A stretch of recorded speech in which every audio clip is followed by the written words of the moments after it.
the one of the PAs comes knocking on the set school door and goes, "Oh, you guys, you won't believe it. Matt Damon is going to be here today. His kids love the show. So he's going to be here in like 30 minutes." And I remember Dylan and I turning to each other and just going, ugh, I can't believe we have to get off of World of Warcraft right now. Somebody gonna cue me or do I cue myself? Cue yourself. Okay. Okay, let's do it. We're back with another episode of season 2 of Let's Talk Off Camera, yes. So let's get talking. Okay, today we are talking to someone who's been in front of the camera since he was in diapers. Little tiny baby diapers. You know him as Cody Martin from The Sweet Life of Zack and Cody, Jughead Jones on Riverdale. Now you can see him as the creature in the new film Lisa Frankenstein. We are chatting with the very charming, he is on a charm offensive, Cole Sprouse, and I simply adore him. You know him really well, right? I know him really well. I feel like he is our oldest child. Yeah. Which is weird. So I guess theoretically I have twins. But he's just a doll face. I have vacationed with him. My kids actually lived with him in a share house for a minute. That's right. Oh my gosh. You know, he's what do you just mean? Because they had to quarantine. They had to quarantine, in and Canada. they went out they were out in Canada, and they all lived together. Oh, wow. And it was like a room. It was a house full of guys. And then Casey Cott's wife, Nicola. Poor Nicola. Oh, my God. Poor Nicola. Is this when Michael was on the show? This is when Michael was on the show. And the government and had then- some weird yeah, quarantine laws. quarantine laws. And then Joaquin went out there, not to be outdone. Joaquin went out there and because he was remote learning and he hadn't seen his dad in months, and he was like, I want to go out and I want to stay with the guys too. And I was like, okay, because no, you've got to be online for school 3 hours earlier. Yeah. Than Yeah. you know. So he would get up and do his school, and he just had a blast. He just loved living with them, and they're the ones that came up with the name for Joaquin. They call him Randall. Randall from Monsters Incorporated, because you know how Randall would just appear and then vanish? That is Joaquin. If you know Joaquin, you could be in a room with him for 35 minutes and not realize he's there, and then he vanishes. And you're like, wait, where'd he go? And so they came up with the nickname Randall. That's for him, funny. Which is funny. Anyway, how are you doing, Albert? Good, better. Yeah, good, better. You had the plague. I had the flu. Yeah, it really kicked my ass. It was bad. Fever, everything. And the one thing that I forgot all about was Tylenol. And Tylenol, oh my God. It's amazing. 2 hours after taking it, the fever immediately dropped back down. It was wild. Tylenol, not a sponsor of the No, show, but but it should was- be. But should be. It should be. Yes. Yeah. You're heading to Vegas. Are you excited? What's the vibe? I'm less excited now that I know you're not heading I'm to Vegas. sorry. I was very excited about that. I know, we could have had some girl time. The vibe in the house is very touch and go. Okay. Mark seems to think that something, I don't know what he thinks, but he's like, you've got to prepare me for what this remote's going to be like. And I go, it's going to be just like a remote. I mean, I don't really know how to prepare somebody. I'm like, it's just the show. We're in another location. Right. I mean, there's not really much more funny. to it, except that we spend the weekend before doing lots of tape pieces and showing people the best Las Vegas has to offer. And then Seth has to work 852 hours in 2 days to make it all come to fruition. But yeah, what I don't understand is that Mark has gotten us tickets to shows at night. And I kept saying to him, well, we're going to be tired. We're going to be exhausted. First of all, we're going to be on East Coast time. Yeah. And second of all, we're going to be exhausted from all of the tape pieces we're doing. Right. But he booked shows that you might not be expecting Mark Consuelos I want to know. I will tell you off camera. We're not on camera. I'll tell you off mic. Off mic.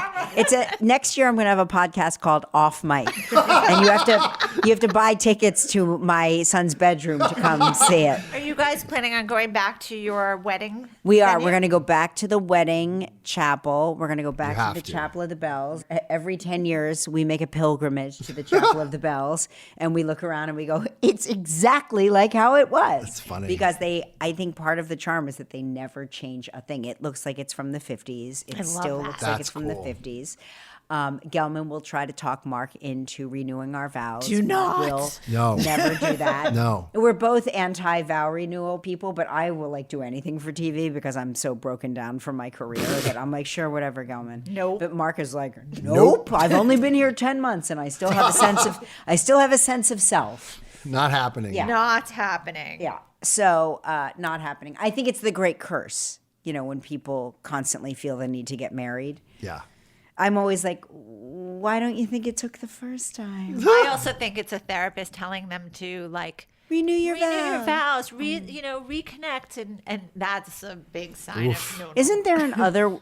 Aren't there other ways of reconnecting? Yeah, Right. Like Go have sex. conversation, have sex with each other, have a conversation, put your phones down at dinner, Take a vacation. Seriously. take a vacation. Seriously, why? But it's a kiss of death in my mind. No. I'll tell you what. Sorry for anybody out there who Go did it. to if you want to reconnect, go to Iceland in the winter. In the winter, you got to go in the winter because that's when it's like the dark times. So you have very limited daylight. You're out and about. You're very active for like 3 hours, and then you come back and you luxuriate and you relax. Maybe you go to the spa. Maybe you do a hot tub. It's so great. I know. I'm dying to go. That was the reconnection trip. And the water's so warm. Oh my gosh, the water is hot. Well, it's all like geothermal. They kept explaining it to me, and I was like, I'm too dumb to know what you're saying. I was just like, is it hot? Anyway, Jan, what's going on with you? I took Caden skiing for the day. Okay. I mean, that's a lot of freaking work for Lot of one work. day. Yeah, yeah. You're And mom of the he's- year. And he's You are, 16. Jan. He can carry his own skis, but still, I mean, Yeah. the renting, the schlepping, all of it, it is so much. And I have to say, I'm a decent skier, but all of those MFs going down the hill and they're out of control. Out of control. Was so scary. And I used to have no fear as a kid. I have so much fear now. Like, I should not be skiing with that much fear. It was terrifying. Jan said there was a slope in New Jersey that she went to. We went to Mount Creek. Oh, I don't know that. It was I an hour know. from my house. It was great. I mean, it was so easy. It was really easy, but it wasn't easy once we got there. Just getting there was easy. The rest of it was crazy. We went to our fourth grade ski trip. I've told this before. Fourth grade ski trip was to Ski Mountain, which in the summer was known as Action Park. Oh, boy. Yes, if you haven't boy. seen the documentary Class Action Park, Yep. please watch it. It was a staple of my childhood. It will explain to you a lot about me as a human being. But yeah, that's where we love it. went for our fourth grade ski trip. It was a hill. At the time, it seemed like a mountain. And now, if I look down and I would Like a driveway. Yeah, now that I ski in Colorado, that's our hill. That's just the hill to get to the house. Anyway, let's get say to our hello. guest. Let's get to our guest because he's Your here. son, your other my, son. my oldest child. Hi. All right, let me describe you for our listeners at home. So handsome. I see what looks like you've got like your little partial mustache and your little chin. What's that called? Mark calls that a flavor saver. Yeah, I had an existential crisis yesterday and decided to shave my facial hair into a goatee. So you caught me at a great time.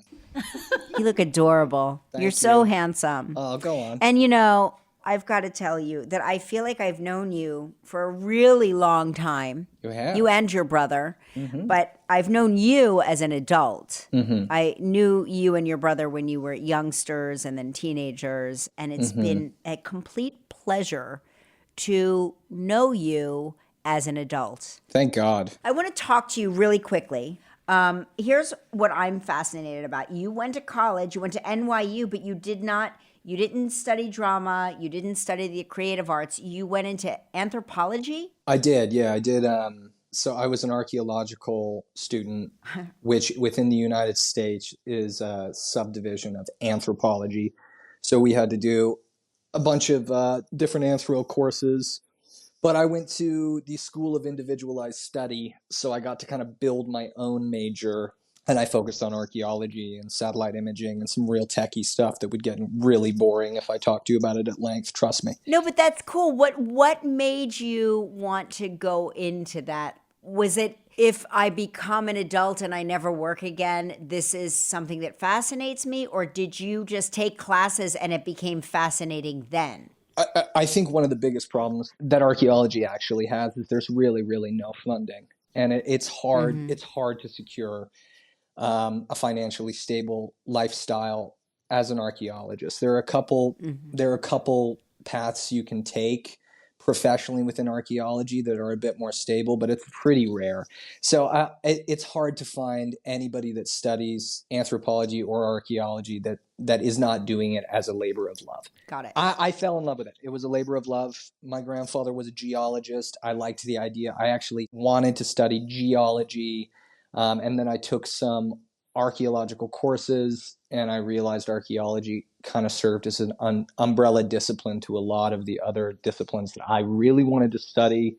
And it got me out of the house. I was pretty sheltered from growing up in the industry. I grew up in a studio and was homeschooled. And the idea that it was this kind of romantic adventure that took me to foreign places to excavate and sleep in tents for 4 weeks sounded really cool to me at the time. And it's a really romantic lifestyle. It's very challenging. It's very competitive, but it's really exciting. And honestly, when you excavate, it is such a humbling and euphoric experience. I really don't know much else that compares to that overwhelming feeling that you get when you pull something out of the ground and you're the first person to see it in however many years. It's unbelievable. What's the weirdest thing you've pulled out of the ground?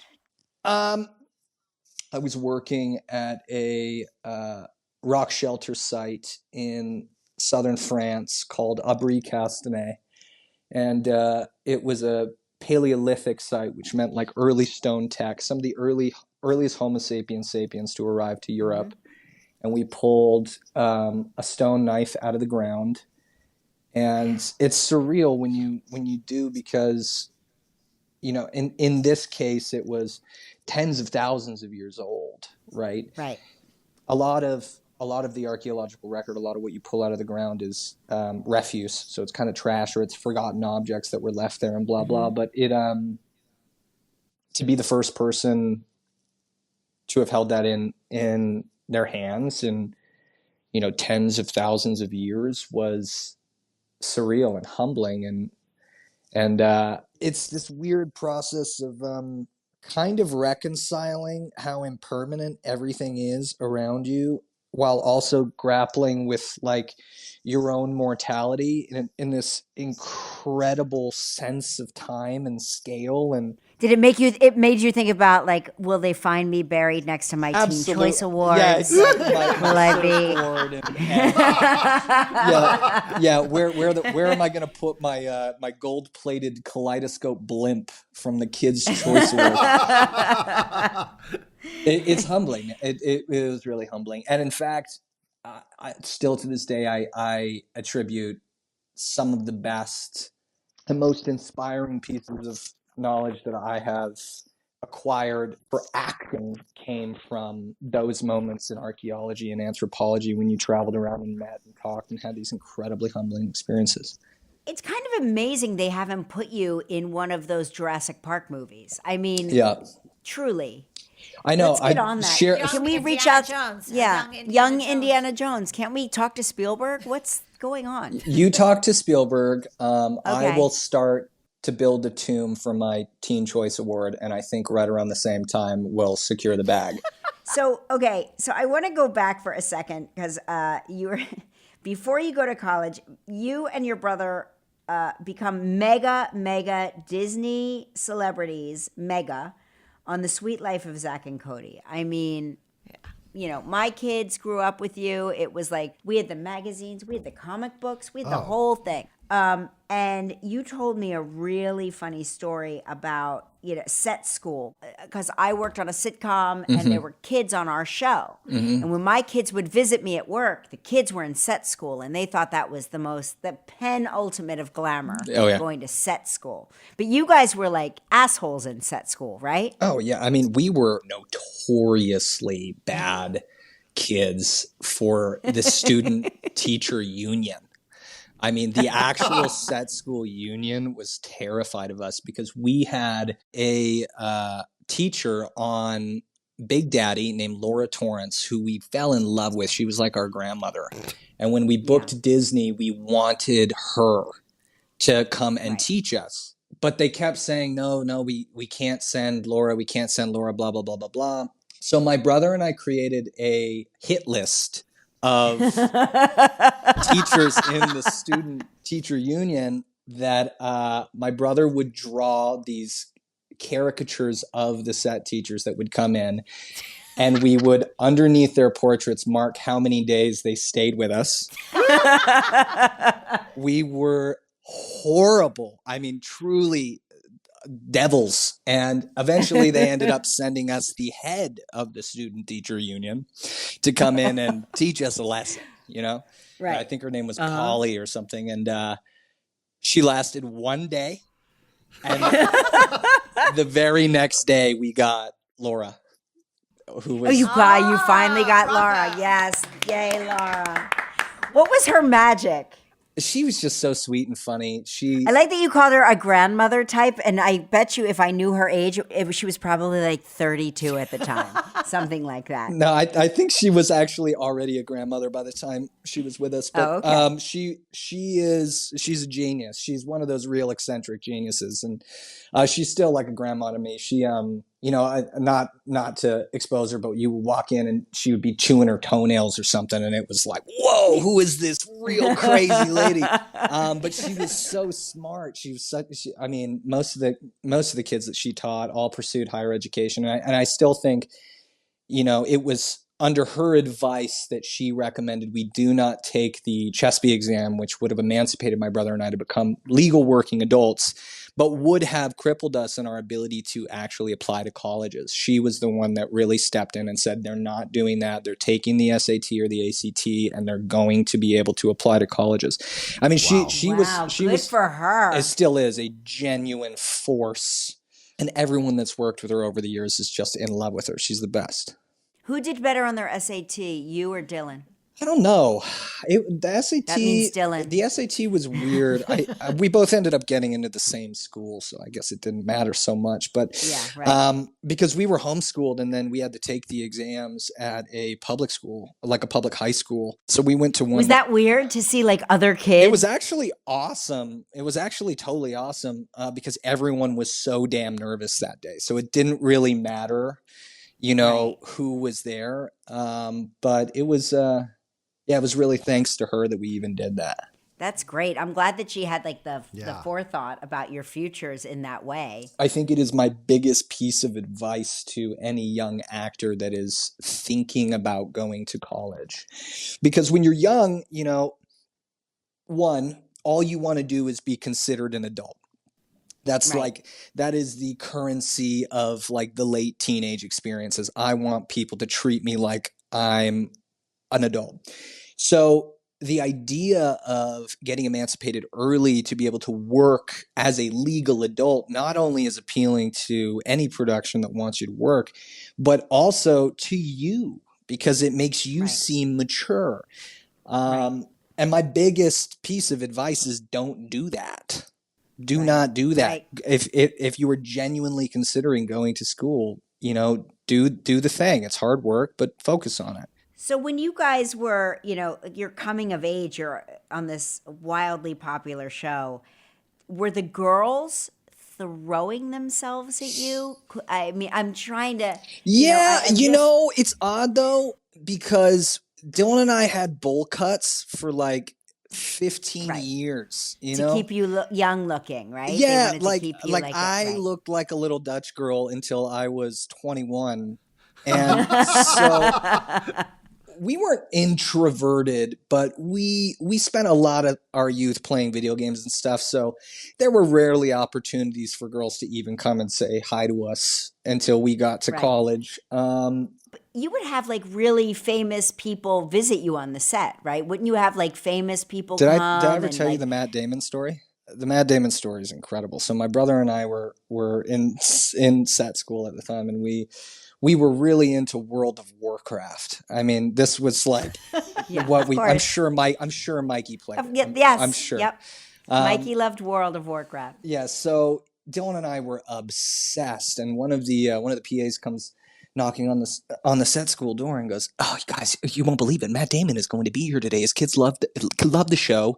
So he's going to be here in like 30 minutes." And I remember Dylan and I turning to each other and just going, "Ugh."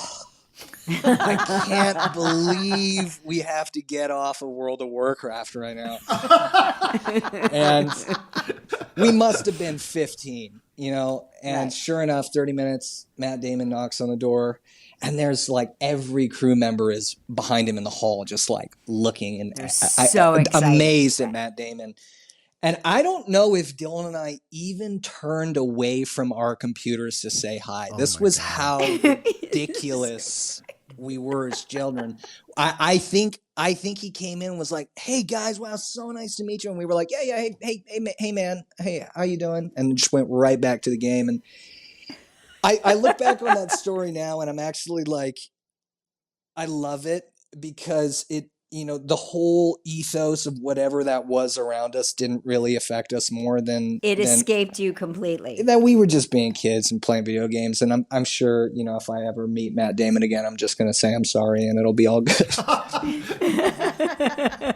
One day, you know what it is? One day you'll have kids and you'll understand. They're going to totally. want you to take them to something to meet some young kids somewhere. Absolutely. And you'll be like, you don't have to turn around from the computer screen. I know what you're doing. I know this is important. So let's talk Riverdale because, Sure. you have this crazy amount of fame early on in your life. And then you go off to college, you don't fall off the radar, but you go off to college, you learn other things, you do other things, and then you get sucked back into the business. And you are back on this show that becomes the juggernaut of, once again, being that show that all young people watch. And were you like, because I know there were, obviously Mark was one of them, there were actual like dads on the set, actual like moms on the set, but did you feel a sense of, guys, look, I'm going to walk you through what it's like to be famous, or don't get sucked into this trap of, fast fame? Were you the advice giver? It's funny. I think a lot of people anticipated that I would bring like some kind of a Disney Channel understanding, or at least like first round understanding into Riverdale. But I think the landscape had changed so much by the time I was back in the industry. I mean, when Zack and Cody was, at its peak, and right before we left to college, Twitter had been out for like a year, right? Right.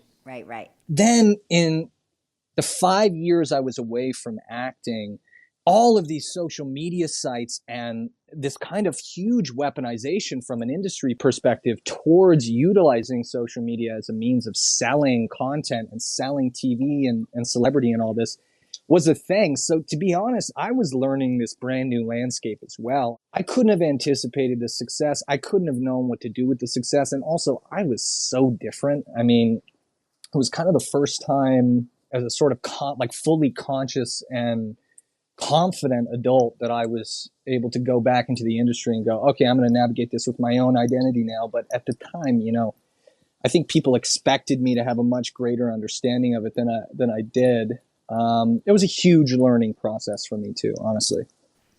When Mark got there, I've got to tell you, you stood out to him in such a profound way. He said, one of the actors I'm working with, him. And meanwhile, I was the one watching Riverdale. And I was like, Mark, he got the call to do this show, and he's like, they want me to play the dad. And I go, well, what did you think you were going to play? One of the hot young guys? And so I go, no, you have to do this show. This show is actually really good. It's really, really good. You have got to do it. But he walked away with this, he just loved you instantly.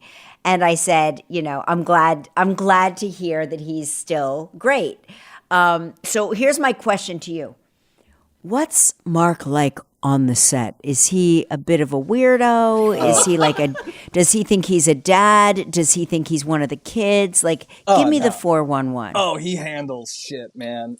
I get it. The second he was on set, I was like, I get why Kelly married this guy. Really? This guy's hot, man. This guy's hot. Yeah, he is. Yeah. No, I think one of the reasons Mark and I got along so well, and why I got along with Skeet and Machen and some of the older actors, is that there's a markedly different approach to professionalism that came from that kind of pre-social media acting experience. Boot camp. Yes. I really do think there is. And, Mark was always on the forefront of making sure everyone felt okay. And I think one of the things we used to be taught a lot in the pre-social media acting realm was that one of the unwritten parts of your job as an actor is that you're the cheerleader for the crew when shit hits the fan, which it always does, because it's a miracle that anything even gets done on a film set. Isn't it amazing? I'm amazed every day. Mm-hmm. So I think he understood that. He was always making sure the crew was taken care of, and I really admired that with him. And a lot of the older actors on set were of that same philosophy. And I'm hoping that it rubbed off on most of us as much as it could, but Mark really took charge of stuff, and that was really admirable.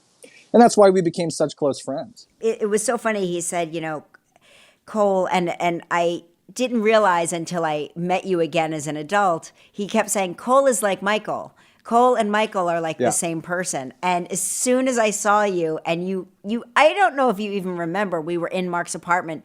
You ran over, you sort of flopped over on me. You gave me a hug, but you flopped over. And I was like, my God, Cole is like Michael. And I've been playing video games with Michael for the last 2 days. I hope you should know that, by the way. Yes, right. So confirm or deny this, because Jan told me this. This is something that I never knew. And I still don't know if you were fucking with Jan or if this is true. Was there a tanning bed on set at Riverdale? And was there a sign-up sheet to get in the tanning bed? No, it was not on set. But I will say that the entire cast were no strangers to the tanning booths in the greater Vancouver area. Okay. So you would go somewhere like at a gym or a tanning salon. And it was, at least amongst the boys on set, it was this kind of unwritten, don't really acknowledge it, but we are all doing it sort of thing. Look, the sun is a pretty rare event in Vancouver. You have to get as much vitamin D as you can. Even if it's artificial. And so we would go to, I think it was called Sun Salon or something. And we would just pressure cook ourselves for about 5 to 15 minutes inside the booth and come away with a nice bronze look. I would go months without seeing Mark. And you really became his family. I don't mind telling you that.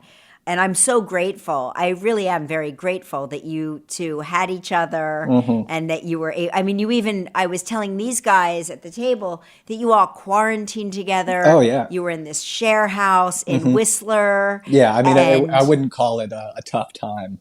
That's for sure. No. It was great. It was great. We all played video games together. It was awesome. I want to talk about another one of my favorite parts of your life is Ari. I just absolutely love and adore her. And you're such a lovely couple. And do you see, I hate to be this person, So it's going to be the gross question. Are you looking for see- a clickbait title? Is that what? No, I'm not. I'm not. Yeah, I can But tell. do you Kelly's see, not like, Janice. do you? The reason I'm bringing this up is because Mark and I are both ordained ministers. Oh, right. Oh, So, yeah, of course. So if that were to ever happen, do Yeah. you see one of us performing the ceremony? And if so, which one would you choose? No, great question. I think the way I imagined it was you're on Mark's shoulders. Both of you are in one giant trench coat, and you're doing it at the same time would be ideal. Well, we'll work on that. So let's Wait, talk what about the marriage question? He's side-skirting that. Jan wants me to pin you down. Do you see? Do you She's ever? a keeper. I is a met keeper. her. She's a keeper. Yeah, she is a keeper. I mean, Can I tell you something Yes. honestly? Uh-huh. Can I? Okay. Remember when you guys came for dinner a couple of weeks ago? Uh-huh. So Mark said to me, he goes, I think that Cole's going to tell me they're engaged. So I just want to prepare you. So I was like, okay, so should I get, now I'm like, I had roots. I needed to get my hair dyed. I'm like, should I get my hair dyed? I don't know what to do. Like, what do I wear? I was so nervous that you were going to tell us. Why would he say that? I don't know. And then it didn't happen. And I was like, I really dropped the I was ball like- on that one, didn't I? no, but I literally, my kidneys hurt by the end of the meal because I was so I had like this Waiting. adrenaline I thing love it. happening. And you were like, every time you were like, well, Kelly. And I was like, yes, Yeah. yes. Here's what I will say, just to so I'm not skirting around your question anymore, so you don't have to keep telling me about your kidneys.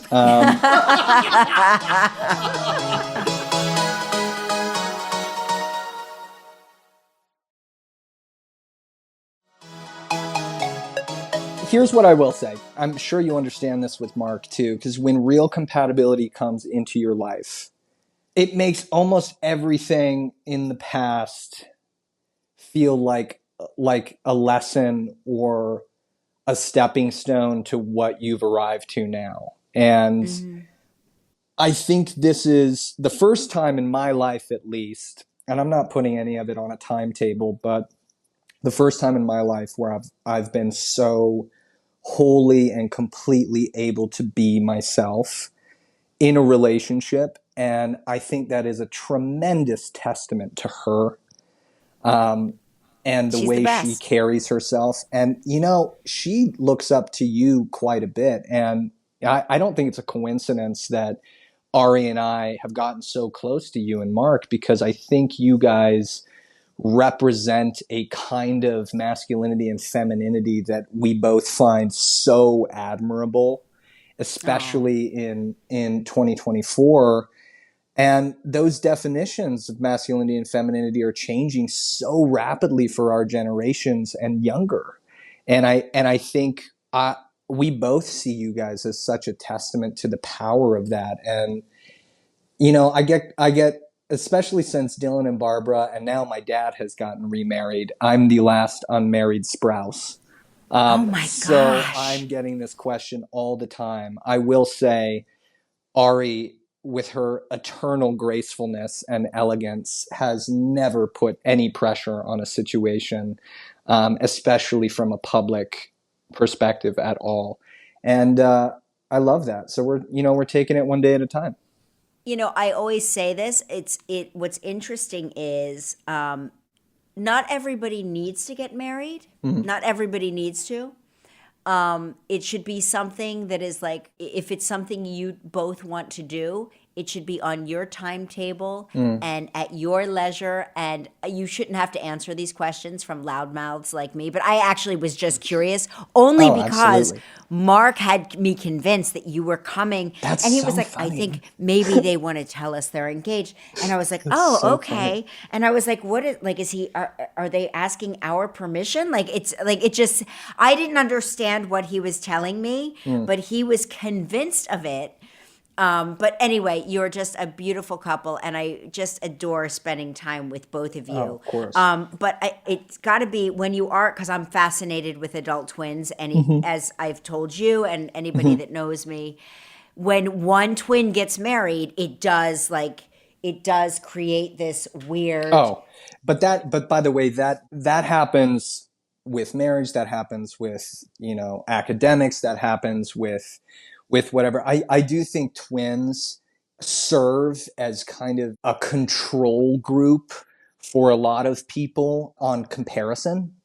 Like I think, the questions we get, we're so used to, Dylan and I, all the time when we were growing up is, who's better, who's faster, who's stronger, who's this, who's that. And I don't think that comes from any place of maliciousness, but I think it's genuinely because twins are fascinating to people as a kind of almost experimental impulse that we all have to see what would happen if you were dragged and dropped into different situations. Mm-hmm. But I will say, kudos to my brother for getting such a wonderful, wonderful wife who tolerates his most obnoxious behaviors on a day-to-day basis.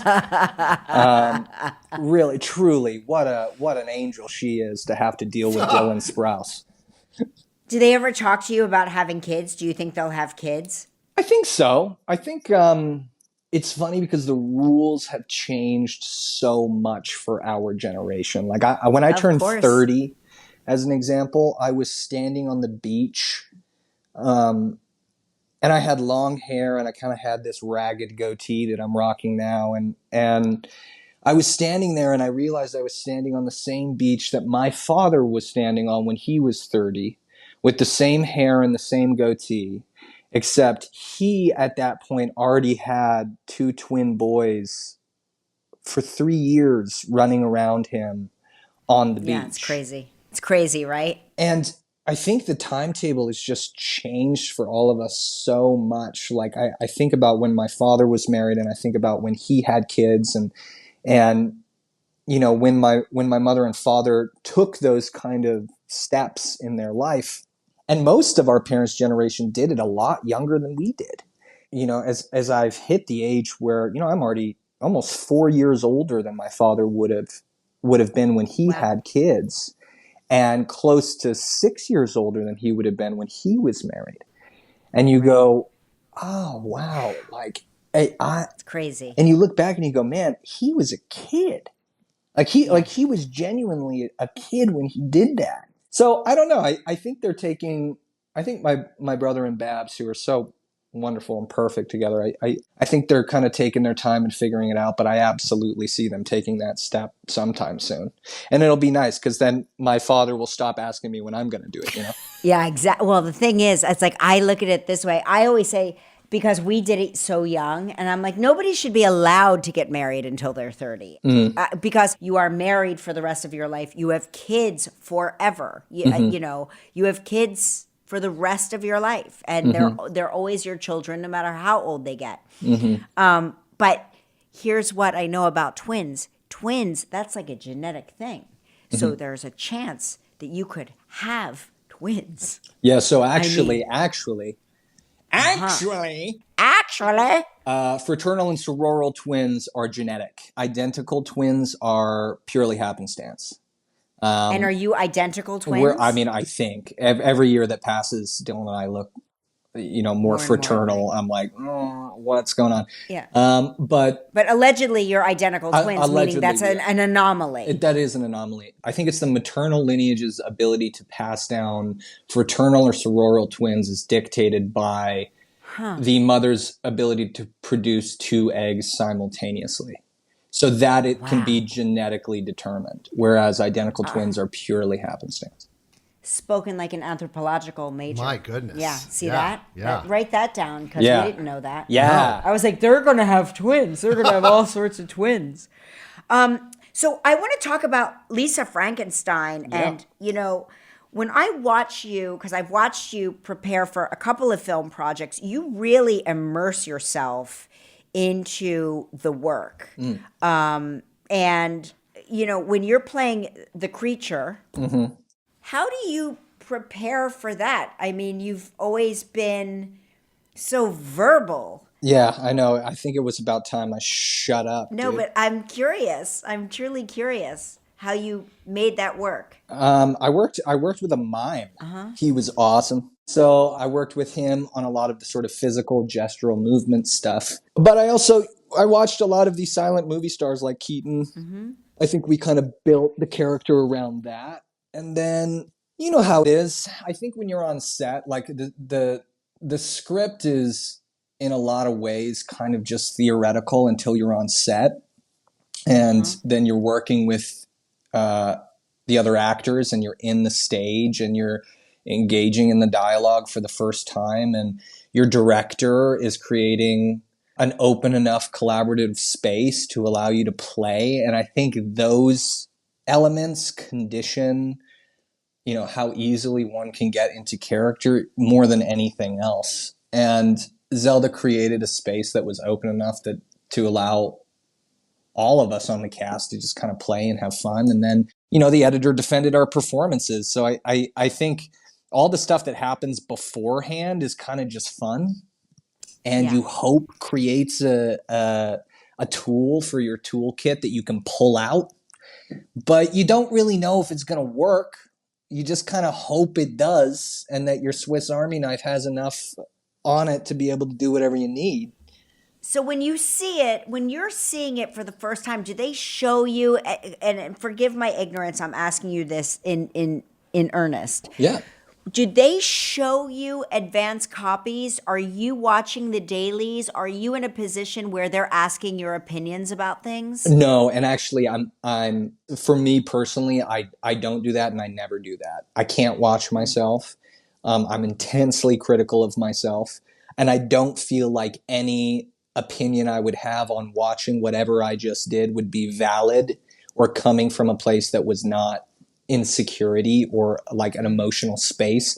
I don't have the ability to watch that stuff objectively, so I choose to take myself out of that process completely. To be honest, I have not seen maybe 90% of the stuff I've ever done in my life because I just can't do it. That's very healthy, I'm sure. I'm sure that's actually very healthy. And it's common. You know, I think I've met two different kinds of actors, ones that have easy times watching themselves and ones that don't. And I think they're both super valid approaches to what it is. But I also think just the way I understand acting is that you kind of only control what happens on the set, and then whatever it becomes afterwards is really not your baby anymore. So it doesn't make sense to even get all emotionally tied up in it. So I just prefer not to. It's a shame that you've never seen yourself. You're so good. You're really, really good. Well, I appreciate You're one that. of my favorite actors. You Thank really you. are. I would like to think that because nobody can get rid of me, that I've stuck around long enough at this point to actually be adaptable enough to do stuff. Wait, Jen has a question. Have Go you ever ahead. had the Austin Butler thing where you can't shake a role? Oh, yeah, that's a good question. I don't think I've ever had a role where I've needed to go that deep. I think Austin Butler, is an incredible talent, and also just the sweetest guy ever.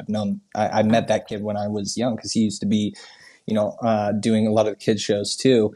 I've not had a part where I've had to mimic or embody the spirit of a lived person, especially not like the king. You know what I mean? Like Elvis that's a huge role, and I think he did a wonderful job.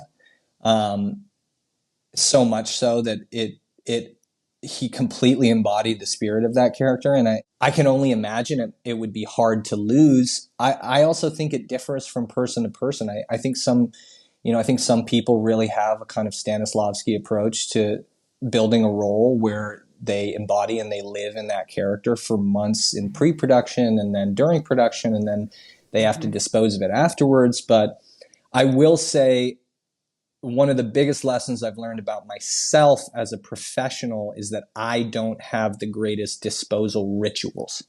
So some actors, when they're finished, they have these rituals that they practice in order to get rid of the energy and whatever it is, and it sounds kind of Californian, blah, blah, blah, but it's actually behaviors and etiquette that you sort of adopt over time. And some people really practice certain rituals to get rid of those. I don't. Whatever you pick up, it sticks with you. Yeah, I don't I've really never asked myself before turning 30, like, what are those rituals that I have to get rid of that stuff? So that is something I've been looking into recently, I guess. Well, you got rid of being a mime. Yeah, no, yeah, totally. I'm like the most vocal guy ever. So yeah, that one was easy to get rid of. You should win an Academy Award. Yeah, I'm not kidding. I'm literally like, how did he do that? Get rid of the mime. That's great. That's great. So when you are thinking about all of the jobs you've had, all of the jobs you have yet to do, there's this rumor that keeps coming up. Jan keeps talking about it. I've read about it. Is there going to be a big granddaddy movie, and will you star in it?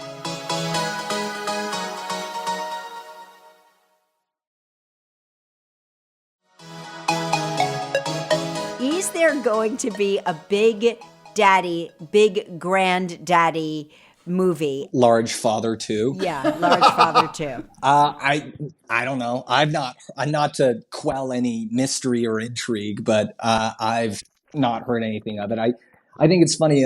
I think especially since the rise of social media, people are obsessed with opening the time capsule of the pre-social media film and television, and renewing it for some modern audience. My stance on that has always been do not do that. I get asked a lot if my brother and I would think about rebooting Zack and Cody. I get asked a lot about the Big Daddy stuff. I would love that.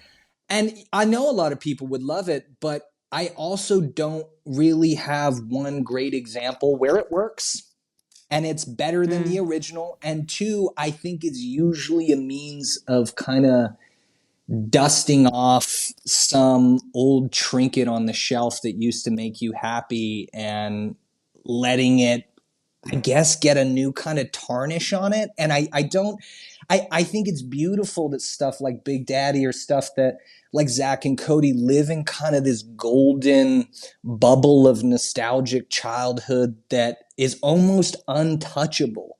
And then the second you bring it back into the future, into now, you make it touchable again. And I don't know if that's a healthy way of looking at media.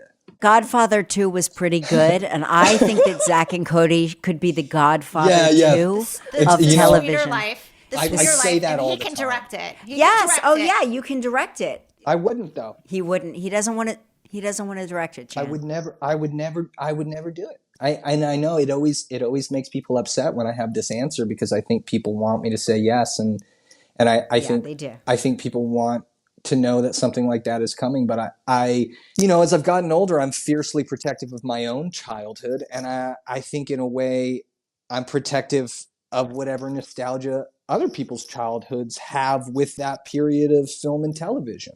And I think it's okay that it lives there. Kelly could play your mom. Yes, that's right. Jan just said I could play your mom, and you're robbing me of this wonderful opportunity. Oh, right. To play your mom. Damn. We could have made some real cash off this, huh? We could have made some cash off this. I want The Sweeter Life of Zack and Cody to be the Godfather 2 of the Disney Channel. That's going to be the quote that I'm going to inscribe on my headstone. That's how you lead in the pitch meeting. Yeah, exactly. Picture the Godfather 2. I want to do that for the Disney Channel. Yeah, talk about a great elevator pitch. That's right. Now, listen, you're a brilliant photographer. Photographer. I'm liking this podcast, Kelly. It seems like you just hyped me up the whole time. This is dope. No, but it's true. I've seen your work. And by the way, my favorite photo of Mark and me ever taken was taken by Cole Sprouse. Wow. So, I got one, baby. I got one. Do you picture yourself like maybe making a film, directing, or being a director of photography on a film? Yeah. Like, would you ever see yourself helming a project that way? Yeah, I think eventually. I think what I've learned about myself, though, over the years is that I'm a big control freak when it comes to what I produce. And I think the funny thing about acting is that depending on the job and depending on the kind of collaboration you have with the other departments, it can be incredibly empowering, or you can feel like you don't have that much agency. Whereas with photography, I feel like I have a ton of agency, and that's been a really healthy balance for me to have personally, to have this place where I helm the ship in a lot of ways, in this place where I can afford to be more passive. And so I'd like to think whatever crossroads in the future of both the acting and photo world culminates in some kind of directorial thing. But I'm really protective, and I'm also incredibly well versed in the language of financiers and studios and how they are trying to push certain agendas. And I think I would have to adopt a much more flexible understanding of the creative process if I was willing to take that leap right now, and I don't think I'm there yet, personally. Yeah.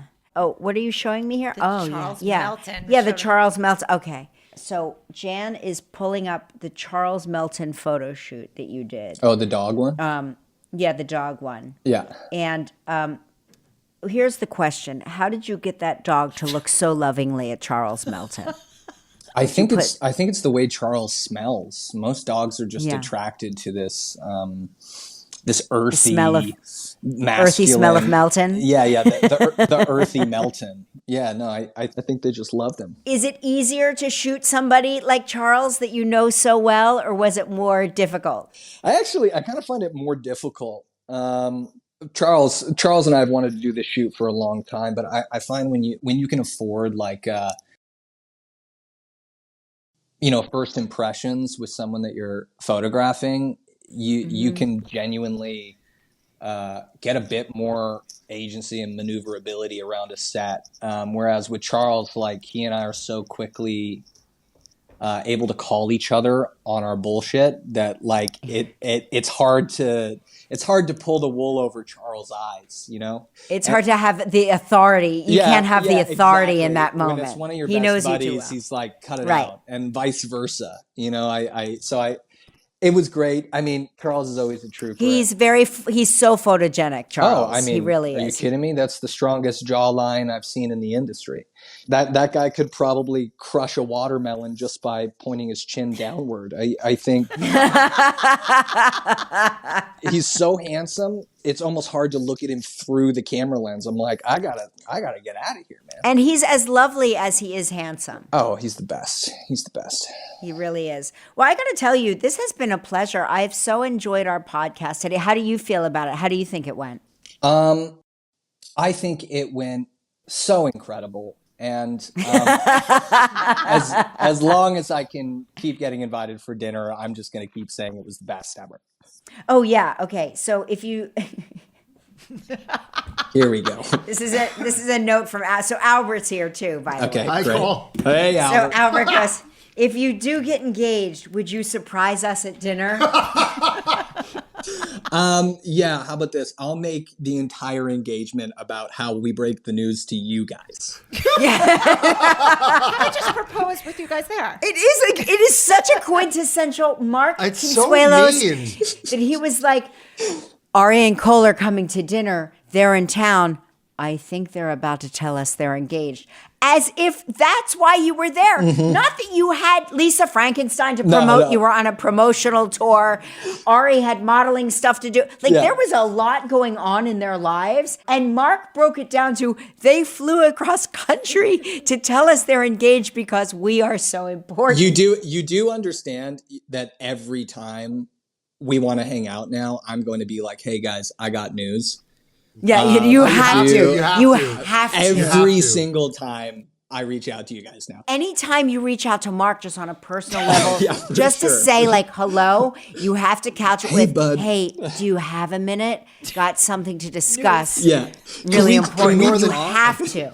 Just ignore the rose petals that are in the house. You have to just couch everything like it's very urgent and it's something you can only discuss with him. I do want to see how far you guys will go to prepare the house for us coming over for dinner.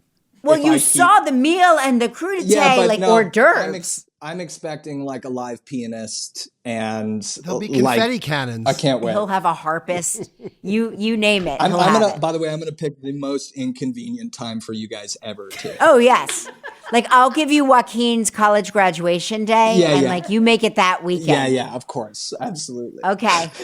Give my love to Ari, and thank you for chatting with us. I really Of appreciate course. it. We Always love you. great Cole seeing Sprouse, you. everybody. Go see Lisa Frankenstein. Make sure you check it out. Bye, guys. Bye. See you Bye. later.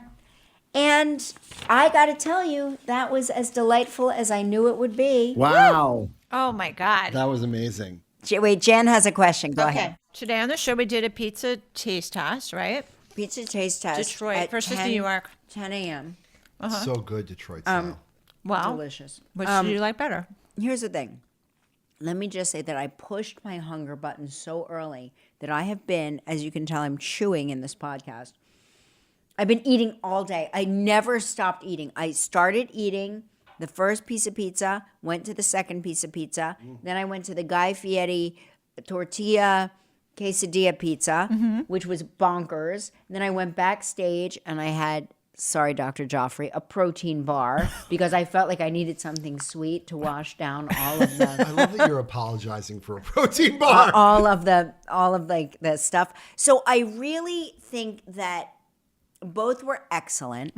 The New York style is a more convenient piece of pizza. It is efficient, it's convenient, you can eat it on the go. The Detroit style is a sit down, have for dinner, have for lunch piece of pizza.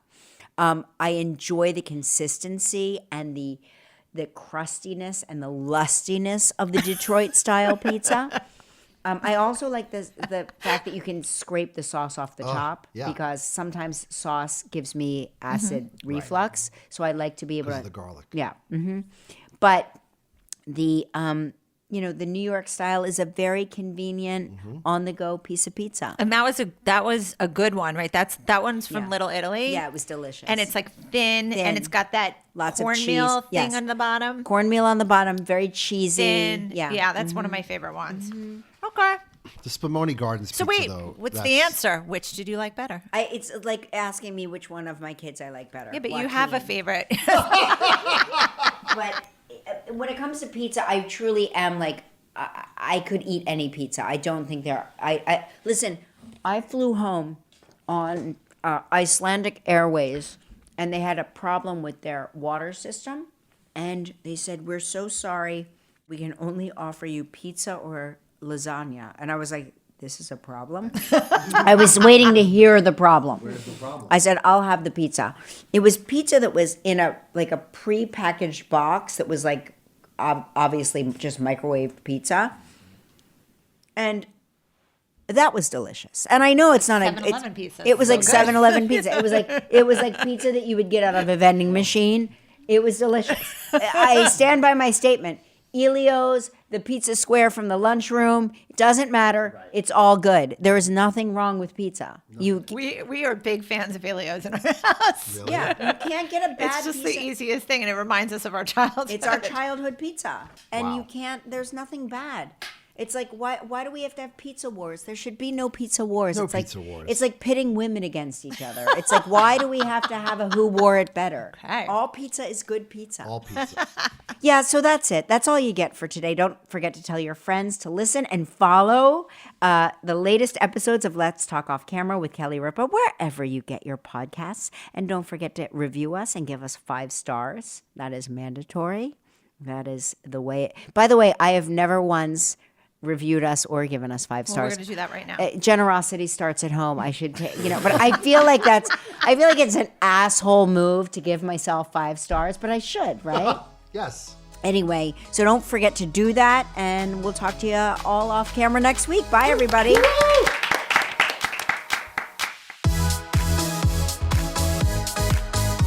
Let's Talk Off Camera with Kelly Ripa is a production of Melojo Productions with help from Goat Rodeo. Our theme song is Follow Me from APM Music. From Melojo, our team is Kelly Ripa, Mark Consuelos, Albert Bianchini, Jan Chalet, Devin Schneider, Michael Halpern, Jacob Small, Roz Therian, Seth Gronquist, and Julia Desch. From Goat Rodeo, our team is Kara Schillen, Megan Nadolski, Max Johnston, Isabel Kirby McGowan, and Rebecca Seidel. Additional sound design by Terrence Bernardo. This show is powered by Stitcher.